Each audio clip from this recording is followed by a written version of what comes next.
Hello, today we are going to be working with identifying and graphing sequences, and we're going to be working with a couple of rules called explicit rule and recursive rule. The first thing we got to do is to understand sequencing. So we have an example here of a go-kart racing track that charges $5 for a go-kart license and $2 for each lap. If you list the charges for 1 lap, 2 laps, 3 laps, and so on in order, the list forms a sequence of numbers. A sequence is a list of numbers in a specific order. Each element in a sequence is called a term. In a sequence, each term has a position number. In the sequence of 7, 9, 11, and 13, the second term, this one right here, is 9. So its position is 2. We have this table here where we're going to put all of our information. We have our position. So first term, second term, third term, fourth term, fifth term, and sixth term. We can also fill out the rest of it with our term of our sequence. So in our first term, if we do 1 lap, it's $2 and $5 for the license. So 5 plus 2 is 7. For 2 laps, I have $4 plus 5 gives me 9. For my third lap, 3 times 2 is 6 plus 5 is 11. That's one way I can do through the whole thing. Another way that I can do it is if I look at the pattern that's created, I know that to go from 7 to 9, I can add 2. And if I add 2 to 9, I get 11. And if I add 2 to 11, I get 13. So if I add 2 to 13, I'm going to get 15. And if I add 2 to 15, I get 17. Either way of filling out your tables works just fine. You can use the term and position of a sequence to write a function. Using function notation, the function of 2 is 9, indicates that the second term, that's this function number right here, the second term is 9. Use the table to complete the following statements. So if we look in our first position, our term is 7. Our third position, our term is 11. Our sixth position, our term is 17. We can also find what position by looking at the terms. So if I have the term of 13, I know that it's in the 4th position. Term 15 is in the 5th position. We can also use this table to identify the domain of the function. We know that the domain is 1, 2, 3, 4, 5, and 6. We do not want to write it as 1 through 6. If we wrote it as 1 through 6, that means that I could have 1 3/4 of a lap. Well, they're not going to charge you for a partial lap, only a whole lap. So that's why we can't use 1 through 6. We have to actually list them 1 through 6. So 1, 2, 3, 4, 5, and 6. That's our domain. Our range is our list of terms. And again, we can't do 7 through 17, but we can list them independently.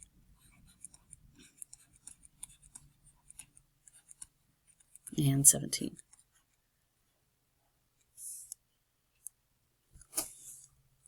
So that's our range of our function. These are the two formulas that we're going to be working with. We're going to work with the recursive formula and the explicit formula. They are both used to find a certain term within the sequence. They just go about it just slightly different. Our first one we're going to talk about is the explicit rule. An explicit rule for a sequence defines the nth term as a function of n for any whole number n is greater than 0.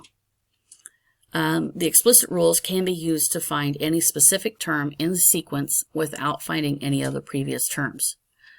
So we can write our first 4 terms of the sequence defined by the explicit rule.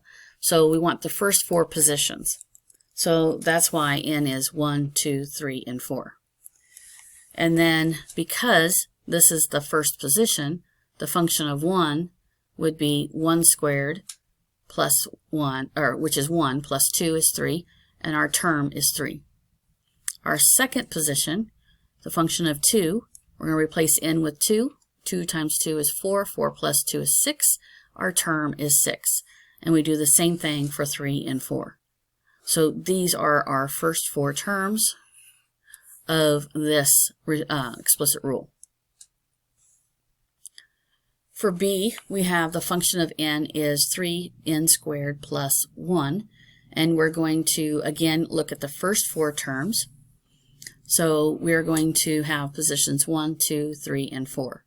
So the function of 1, replacing n with 1. We have 1 squared is 1. 1 plus 3, or 1 times 3 is 3. 3 plus 1 is 4. Our term is 4. For the function of 2, second position, replace n with 2. 2 squared is 4. 4 times 3 is 12. 12 plus 1 is 13. So our second term is 13. Our third position, so replacing n with 3. 3 times 3 is 9. 9 plus, times 3 is 27. 27 plus 1 is 28. And so our third term is 28. In our last position, 4, we're replacing n with 4. And 4 squared is 16. 16 times 3 is 48. 48 plus 1 is 49. So our fourth term is 49. So the 4 terms are 4, 13, 28, and 49. And I forgot to write substitute our values for n will be 1, 2, 3. So this is our domain, and this is our range. Let's practice this one. So we're going to write the first 4 terms of the sequence defined by the explicit rule f of the function of n where n squared minus 5. So we're going to make a t-chart, and so we have our n, and then we have our function of n.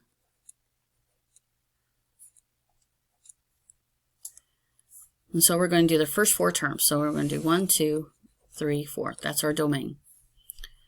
And then we're going to replace n with our position. So first position would be 1. 1 squared minus 5. 1 times 1 is 1. 1 minus 5 is negative 4.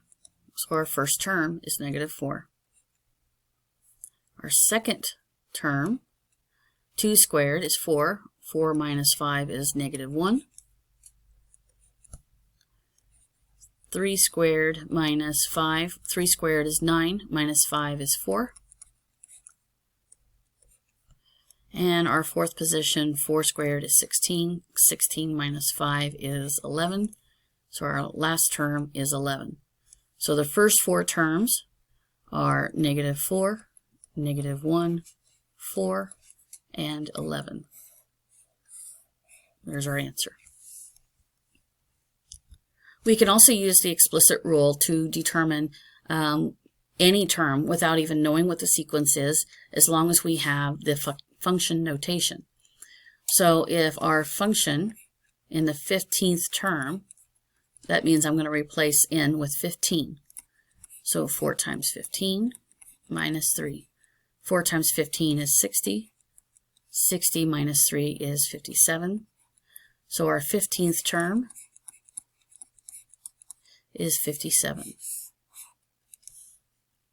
Okay, so just substituting the term number in for n, and then following the function notation, you can find any term. This next one is the the recursive rule. A recursive rule for a sequence defines the nth term by relating it to one or more previous terms.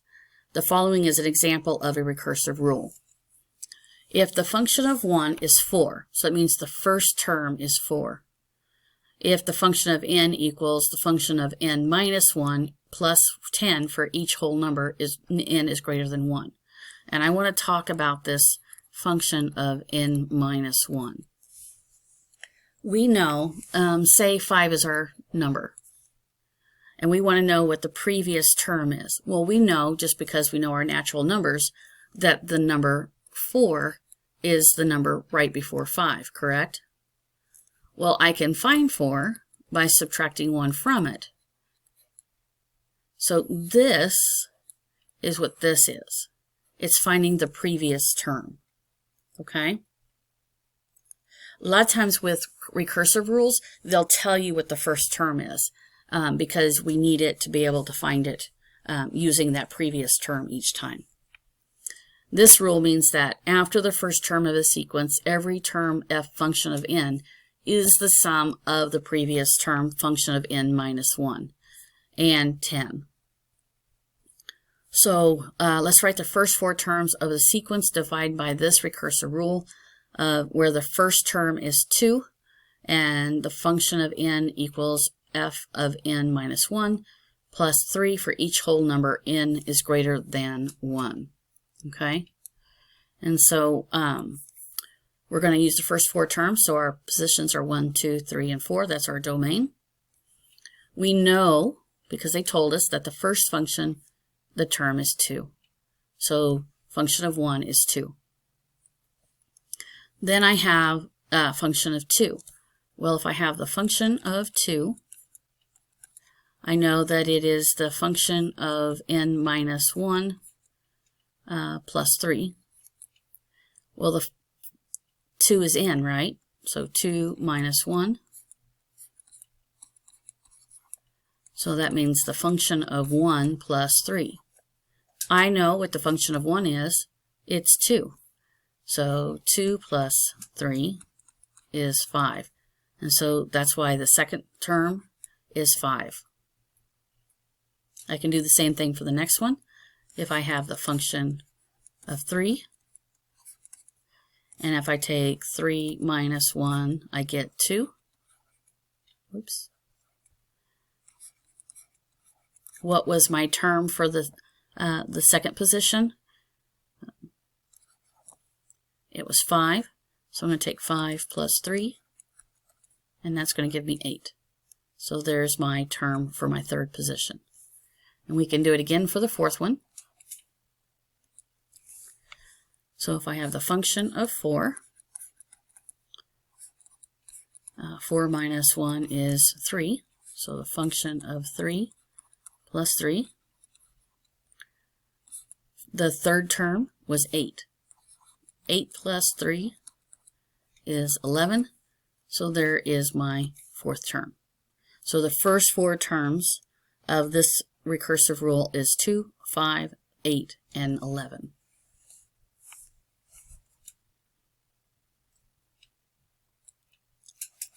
Let's try this one. If the first term is 4, using this recursive rule, find the first 4 terms. So the domain of this function is going to be 1, 2, 3, and 4. It's the first 4 positions. 1, 2, 3, 4. We know the function of 1 is 4, so we're going to use that information. So if we have the function of 2, 2 plus the function of 1 is 4. 4 plus 5 is 9, so my term is going to be 9. The function of 3, 3 minus 1 is 2. The function of 2 was 9, so we're going to substitute this in. 9 plus 5 is 14. The fourth position, 4 minus 1 is 3. The third term was 14. 14 plus 5 is 19. So my domain is going to be my range is going to be 4, 9, 14, and 19. Those are the first 4 terms.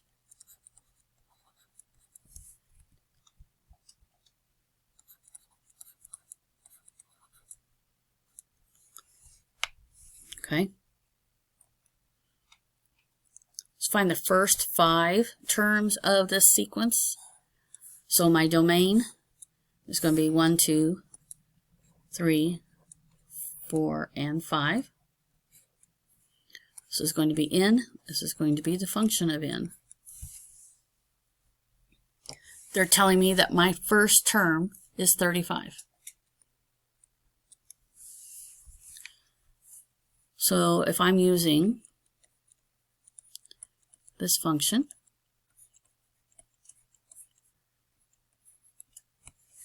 and I want to know the function of 2,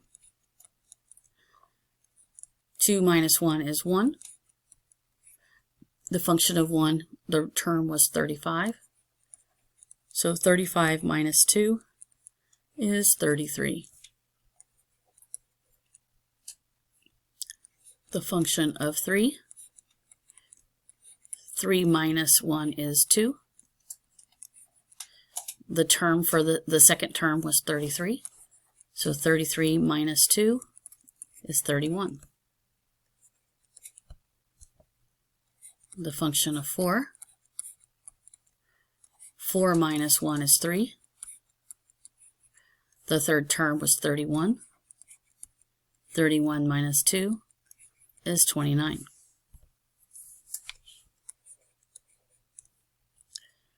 For the fifth term, the function of 5 minus 1 is 4. The fourth term was 29. 29 minus 2 is 27. So the first 5 terms of the sequence are 35, 33, 31, 29, and 27.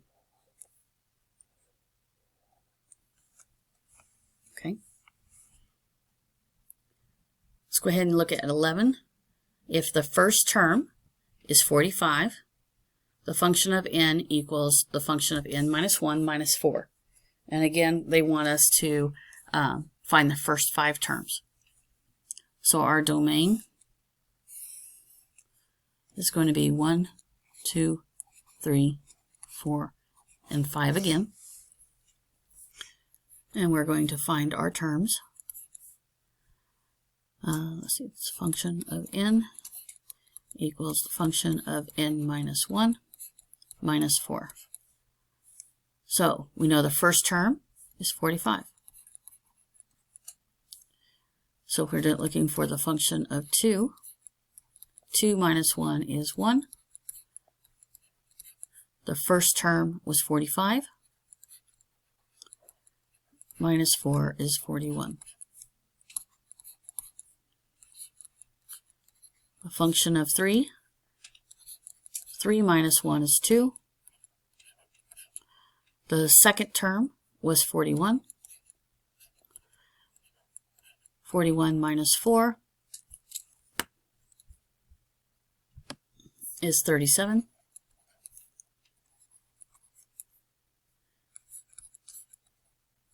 The fourth term, 4 minus 1 is 3. The third term was 37. 37 minus 4 is 33. And the last, or fifth term that we're looking for today, 5 minus 1 is 4. The fourth term is 33. 33 minus 4 is 29. So our first 5 terms are 45, 41, 37, 33, and then 29. So that's our sequence there.